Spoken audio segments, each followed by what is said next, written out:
Gemma and Tom are a young couple looking to buy a home together, and after being invited by a strange estate agent to a nightmarish new housing development, Yonder, they discover it's impossible to leave. Vivarium wastes no time getting to its central plot, with only a few minutes of screen time in the real world before the characters enter Yonder. The film's premise rests on a solid execution of its setting, and Yonder is a fantastic creation. It's this nightmarishly conformist, sprawling housing estate rendered in a sickly shade of green. Even the sky here is different. It seems fake, like a clear, sharp blue with sparse but perfect little clouds that repeat on a grid pattern the same way day after day.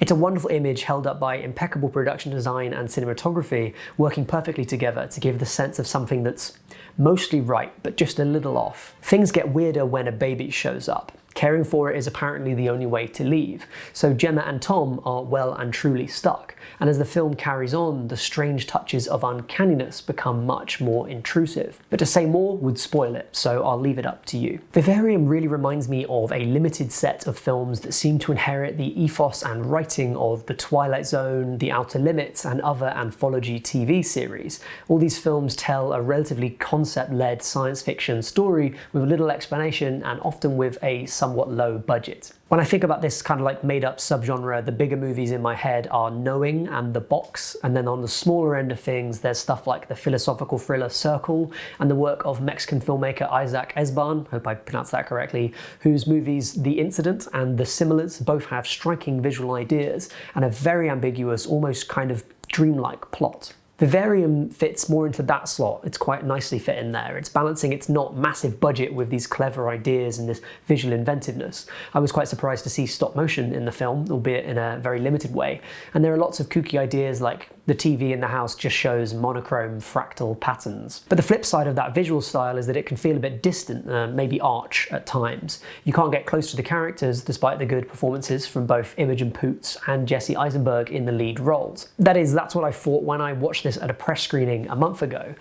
Now, the idea of being stuck in a house for months with your partner and slowly going a bit mad doesn't seem quite as far-fetched.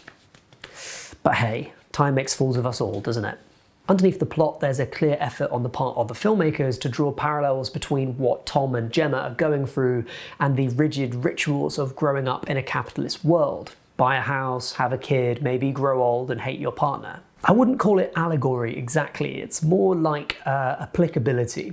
There's this creeping horror of these identical new builds, the uncanny feeling of a life imitating a good one but not quite there and definitely out of your control.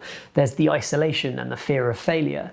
It's all stuff that can be applied to a world driven by consumerism and shunning deviations from the norm. Some of that can feel a bit obvious during the film's very short runtime, but hand in hand with the surreal tone, it ends up feeling less like a lecture and more like a fable, complete with the requisite danger to those who decide to leave the path. So that's Vivarium. It's a cool indie film that will probably provide some diversion for you in a difficult time, and if you buy it to watch at home, you're not only supporting the filmmakers, but depending on the platform that you purchase it on, cinemas too. So you can buy it through BFI Player or Curzon Home Cinema, for example. So let's have a chat about this dense and interesting, slow burn, cheap little sci-fi thriller in the comments below. Have a good one, stay safe, stay indoors, and I'll see you next time. Bye for now.